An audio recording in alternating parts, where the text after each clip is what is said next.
In this tutorial, we will learn how to generate a dump of the database and download it in Plesk. This tutorial assumes that you have already logged into your Plesk account. In the left sidebar of your Plesk account, there is the Databases option. Click to go to the Databases interface. Here are the databases. Now click to expand the database you wish to download. Go and click the Export Dump option.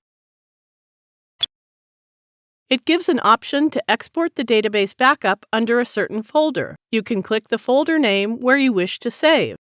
To download the database backup, click this checkbox and then click OK.